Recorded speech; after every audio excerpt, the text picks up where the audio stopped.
It's a pleasure to meet you again. Thank you, Carol. Mr. Cain, I Thank you. appreciate the opportunity to be here on this wonderful bus. Thank you. And you certainly have earned it with your illustrious career and your business savvy. One question that I would like to ask you, in light of your experiences with the media in the past, what advice can you give to the candidates who are now in the forum dealing with the media onslaught and the negativism and everything that they're trying to do to destroy the conservative movement?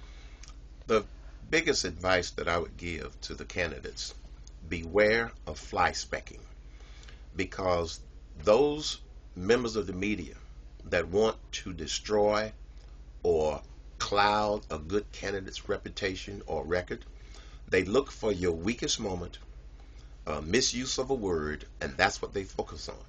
I call it fly specking. They don't focus on the positives, they just focus on the negative. So beware of fly specking. Now, that being said, don't be so paranoid that you don't say what's on your mind. But how you choose your words, it might mean slowing down a little bit more and then choosing your words a little more carefully. The one instance that got a lot of attention when I was campaigning, I simply spoke too quickly rather than pause and think about it, because at that particular point in my campaign, I wasn't aware of just how much they are fly specking for every little word you say. What do you see as the most important issue facing our country at this time under the Obama administration, the biggest threat, or do you see more than one? I believe that we have become a nation of crises, but the biggest thing is a lack of leadership. This president and his administration, they are not effectively leading this country. They're occupying a position, but they're not leading. You know, they claim that we're in a economic recovery. We're not, because they haven't put one pro-growth policy on the table. And if you don't put pro-growth policies on the table, this economy is not going to grow. All you have to do is look at the GDP growth rate of 2011, which came in at a pitiful 1.7% growth. We ought to be growing in excess of 4, maybe even 5 or 6% per year. That's the biggest challenge. And this administration and this president, they have no clue. The reason they don't have a clue is because they ideologically and philosophically do not understand that you lower taxes and you reduce regulations if you want the economy to grow. That is against their DNA.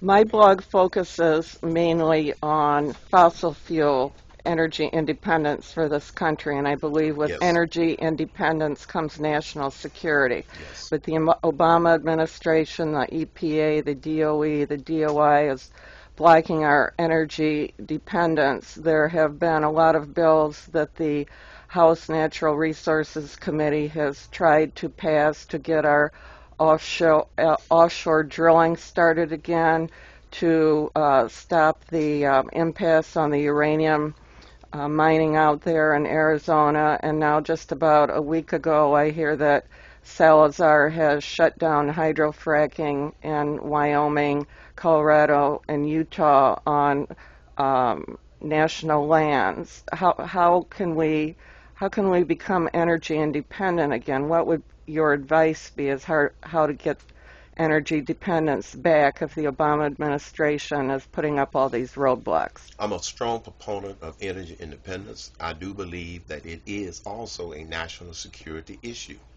The best way: defeat Barack Obama in November. He has put people who think the way he does in these key positions of power, regulatory agencies, that is thwarting our ability to move toward energy independence. So that's the biggest thing that we need to do, is to get Barack Obama out of office. His rejection of the Keystone Pipeline tells you that he has no intention of moving toward energy independence. Too many of his decisions are purely politically motivated, special interest motivated, rather than motivated for what's going to be good for this country. So the biggest thing that people can do, find an organization and get involved. Get involved with the candidate. Get involved with an organization so we can make sure that we defeat Barack Obama in November. We cannot, this nation cannot stand 4 more years of Barack Obama. One more question, Mr. Cain? Okay. Yes, I have one final question, sir. I haven't had a chance to check your new website completely, but do you have anything up there about becoming a PC, a precinct committeeman? My feeling is if we could encourage a lot of conservatives to fill the precinct committeeman slots, we would have more power and we could get more conservatives elected. So if you don't have anything up yet on your site, do you think you might think about advocating for that kind of a program? We don't, but no might, we will. And if they go to CainConnections.com, we will add that. That is a great idea, because a lot of people don't realize that the whole process starts at the precinct level and then it moves up state by state. So that's a great suggestion, and we're going to put it on CainConnections.com. Thank you very much for your time, sir. I appreciate the opportunity to be here. My pleasure. Okay, Thank you. thank you.